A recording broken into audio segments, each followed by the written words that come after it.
Yes, I'm here at the ocean and it's off season, which makes it so that there are less people, which is always nice when you're going to the ocean for a little sojourn, thinking in peace, quiet. And I am drinking a beer. Surprise, surprise.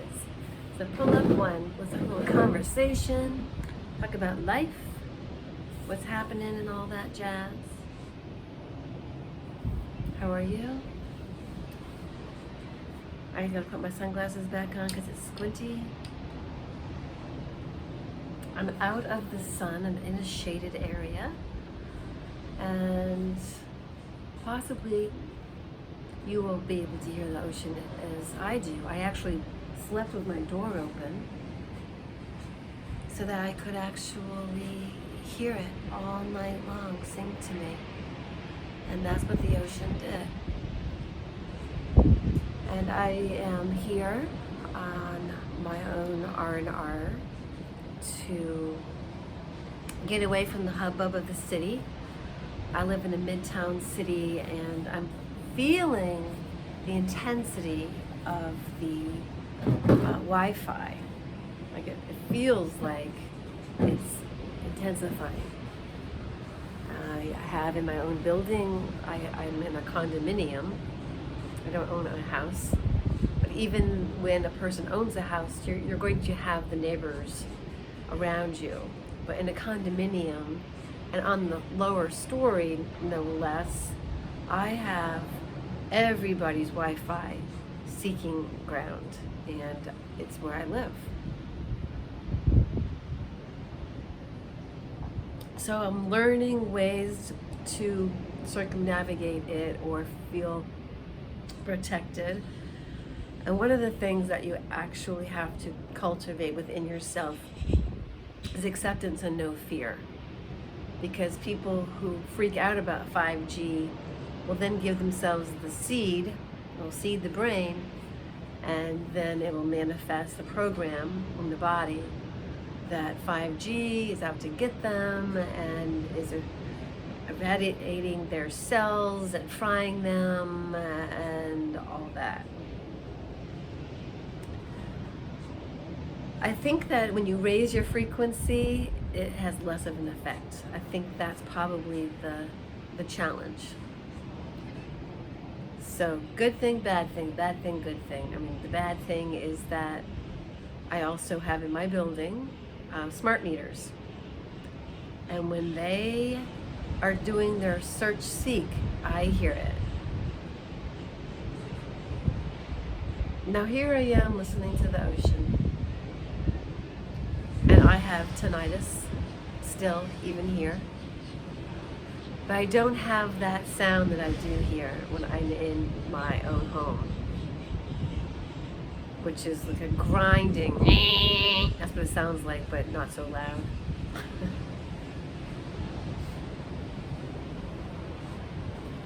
And I have some cloth that I purchased and I made curtains out of it. That blocks some of that. And I put it over my head. I'm like, it was so intense. I put it over my head. Yeah, like I'm wearing a tinfoil hat. Put this cloth over my head. And I felt immediate relief. So there's something to it.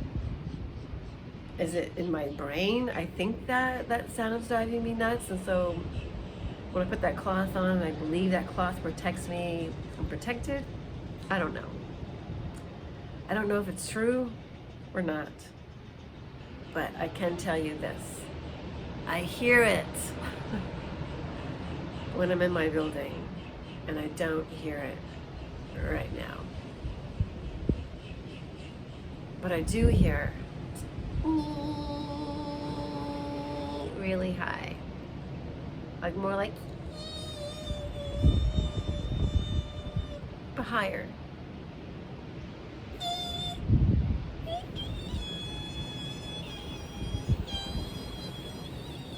But even higher. live with it. I hear that all the time.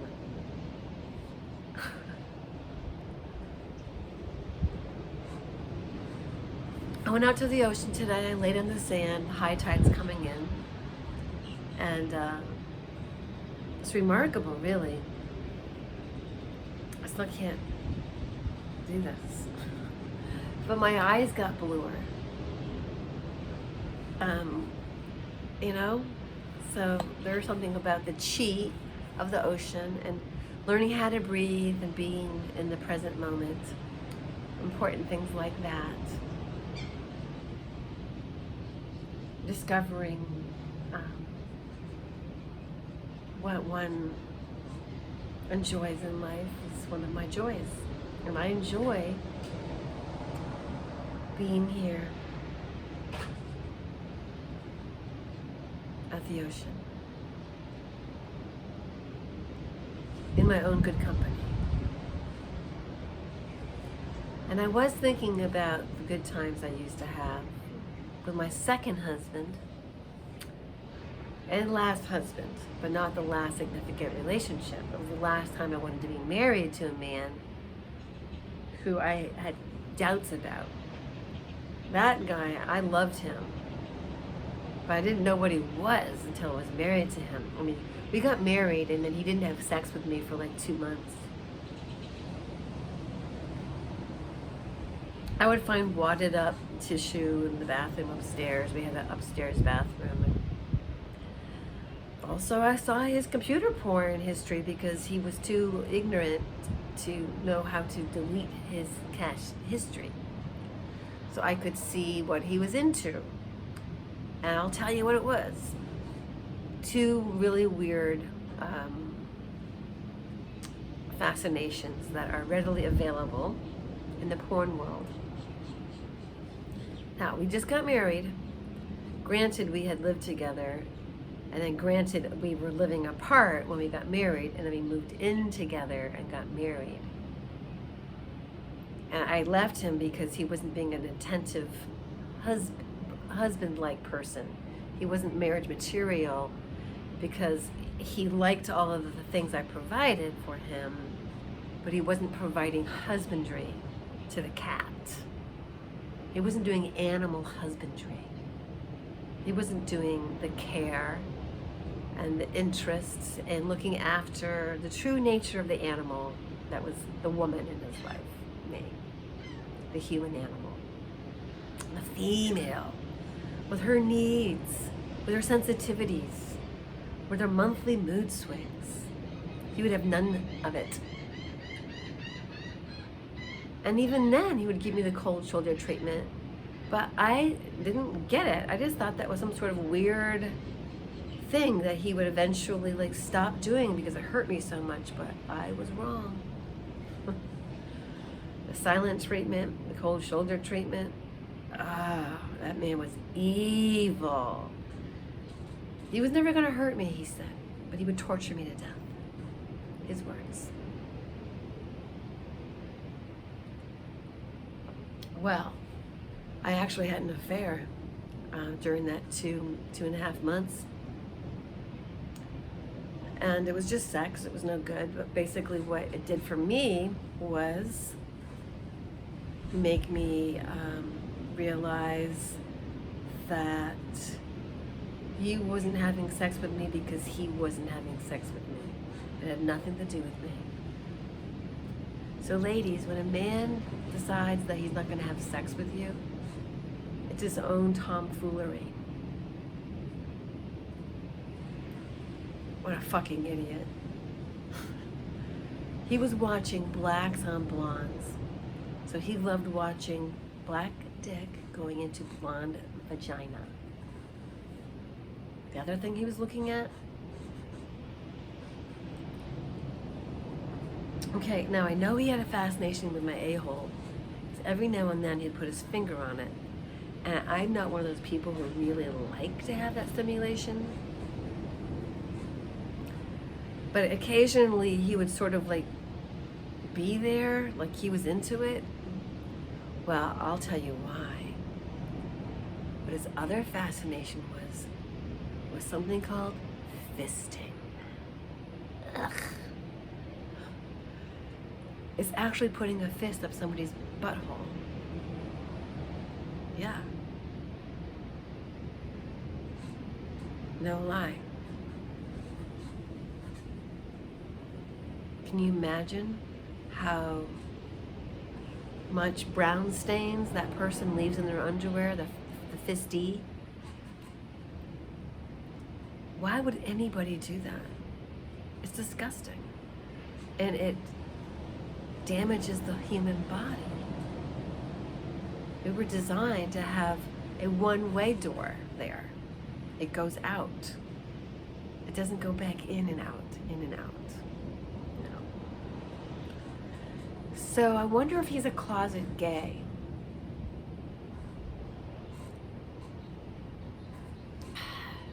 Maybe. Well, all I know now is his pee-pee doesn't work. It doesn't get erect. He always had really bad circulation. And the divine, what one would call perfect karma, would be for his wee-wee to like go wee, wee, wee, wee, all the way home. In other words, to never, ever, ever be an erect member of the proud male species ever again, but to be a little elastic, tiny little pull toy that you use to pee with, but nothing else. Yeah, I gave him the very, very prime years of my life. Gorgeous. I was so pretty. I was so pretty. I was in really good shape. Even when I was in good shape, though, he criticized me. It's crazy. Here's a man who likes blacks on blondes and fisting, who doesn't make love to his new wife for 2.5 months, that she has to go and have an affair just to prove she's sexy. And it was just a one-night thing, but I met him in Georgia, Atlanta, while I was training for a job position I had. And he wasn't my type, but we were sexting before I knew what that was, and we were writing emails that were hot. And he would say things like, I can't get up from out of my cubicle. Yeah, they put us in cubicles because my erection's so big.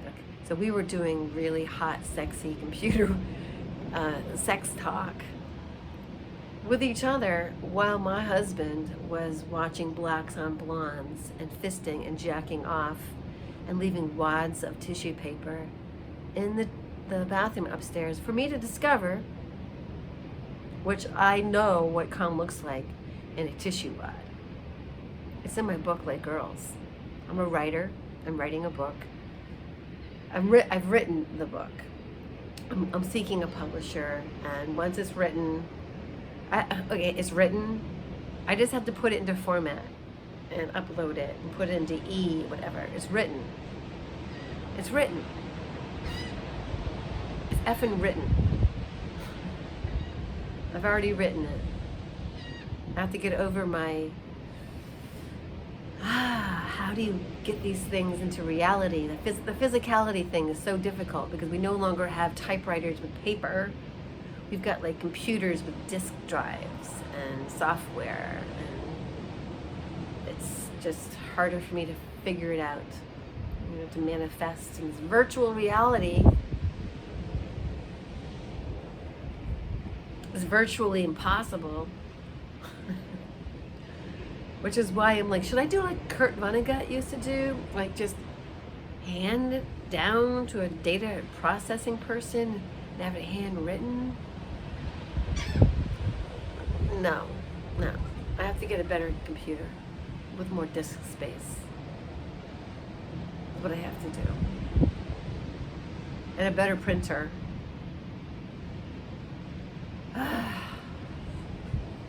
Or to find out about Speedy printers. All I need to do is put my book on a USB drive, take it to a printer, and have them print out manuscripts and have some people beta read it. That's where I'm at. I'm at beta reading stage. Yeah. So yeah, Inlay Girls, I talk about how I actually worked in a peep show. Yeah, and all nude. And people were like, "What the F were you doing there?" And I'm like, "I don't know." But then right there, I was making ends meet.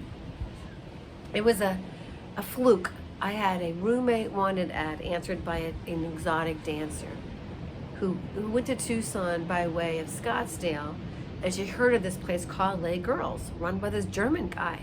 Now the German guy wasn't sex trafficking, but he was trafficking German women who he met, and they were free. They were free agents. They weren't trafficked. They were in complete control of themselves, but they were sex workers.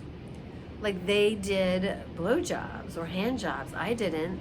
Like I did the fantasy shows. I did 1-800 sex talk. That was a thing back in the 80s. I didn't want to have an extra phone or an 800 number or men calling me at weird hours of the night. So I could have done sex talk, apparently. I was pretty good at it. I'm not going to give you a demonstration. Don't get any ideas. Essentially, it went like this. You go out into a little dancing stage, and it's one-way mirrors. They can see you. You can't see them. They put money into a meter, quarters, and their little curtain went up. They got to see you, and it went down when their time ran out. They had to put more quarters in if they wanted to see you more. And they would jack off there and get it over with and leave, like the senior citizens would do. I had one shine his flashlight on himself. He had gray pubic hair. Anyway, or the young bucks that want to see if you're going to give them a hand job or a blow job in their price range, because all the women had different, like there was women who would do it for 40, and there were women that wouldn't do it for anything less than 80, and then there were women who did it but only with condoms, and there were women who swallowed it and then used Listerine. I mean, they were all different types. The menu was broad. You could go to one place. The menu was broad. Yeah, broads were on the menu. But in my scope, I narrowed it down to my speciality, which was sex talk. And I would do some visuals, yeah, like masturbation shows, and they would like come and go, because men can come in like 1 minute, 3 minutes, tops. If they're struggling in a peep show, 5, give it that. I mean, men are so quick to the pistol and the shot, if you know what I mean. Yeah.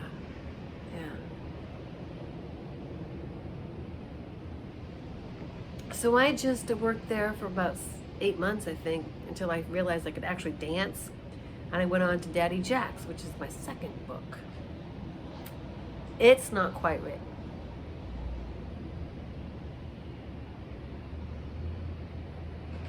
We have been talking about these books for years. It's one of the things that are on my bucket list. Bucket list. I think they're the only things I have on my bucket list. Finish my books. What do you have on yours?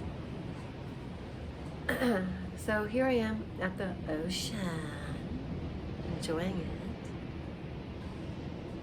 listening to the waves crash on the shore, hearing a little bit of tinnitus, but not much, hearing absolutely no jarring smart meter action in my ears. Relieved about that. The smart meters. Yes, I'm working with Shungite. Yes, I'm working with positive affirmations. Yes, I'm raising my frequency. Yes, I'm learning the Merkaba.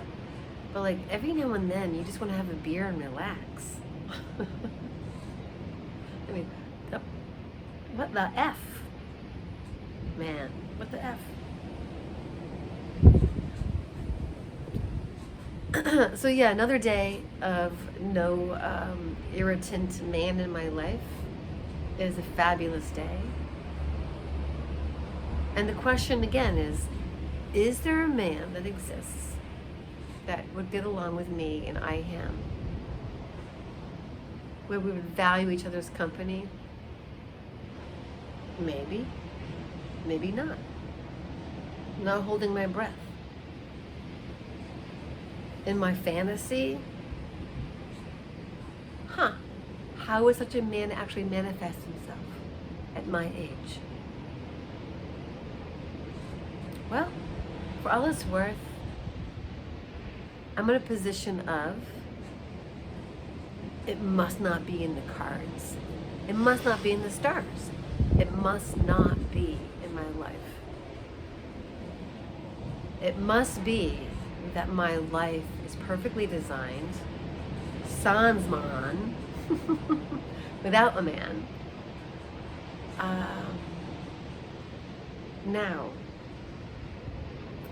and honor and thank the ones that came before.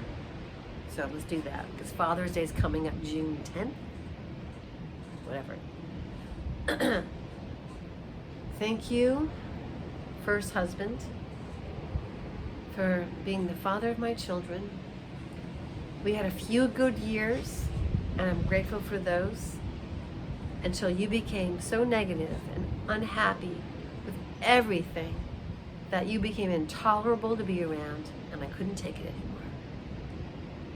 And when I left you, and you weren't being participatory in the family, thank you for then putting all that energy into the kids, because that's where it needed to be all along. Some for me, I might add, but it was non-existent, even for them. So now, they've got it. It's so great. He was such an a-hole to me. Such an uncaring, critical, unappreciative, verbally abusive guy. Energetically abusive guy. Animal husbandry, he knew not. Cat husbandry, nope, he knew nothing of. It's like, where's my penis? Where's my chicken? Where's my paycheck? Why isn't it more? And bellyache, bellyache, bellyache. I mean, I'm the one that married him, and he had a daughter from a previous marriage, and she told me he was a tough cookie, and he never opened up, and I was always cantankerous about something. That man was angry about something all the time, and you're like, what are you angry about? He had he was stupid. He didn't know why he was angry. He couldn't articulate his thoughts. It was so frustrating being with a dummy. We had a conversation once. He goes, I'm a simple man. And I'm like, well, I'm not a simple woman. And we realized that we were both frustrated because I wanted to have deep conversations, and he just wanted to like piss and go to bed and have sex. And I'm like, all right, there's more to life than what's on the fucking television set and chicken.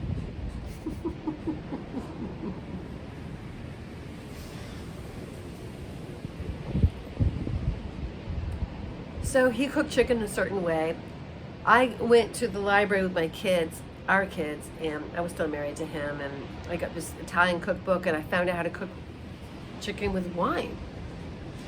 Of course, the alcohol cooks off, and it was Pinot Grigio, and I followed this recipe to the T, and the kids were so happy with my chicken. They only wanted me to cook the chicken from now on. They're like, Mom, it's chicken. Maybe that's why he turned on me and was so angry. I finally did chicken better than him. I was a vegan. I go, okay, I'm gonna learn how to do chicken. So I went to the library. I got a book. I found out how to do chicken. He did not like that. Oh, that must have been what it was. He was pissed. The kids were like kindergarten and 4 years old. They were telling him they like my chicken better than his chicken. Maybe that was the source of his disgruntlement.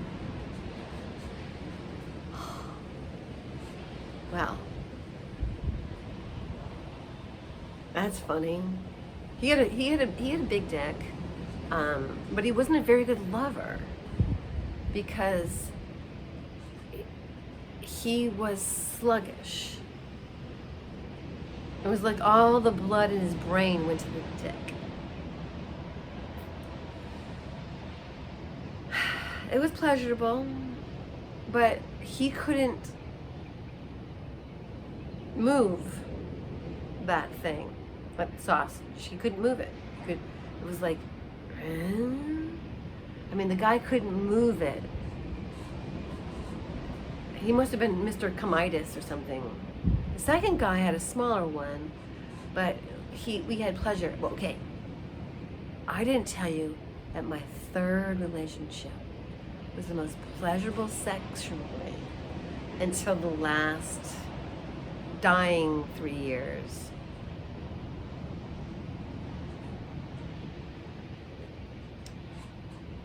But I kept trying to make him, in my imagination, the best lover.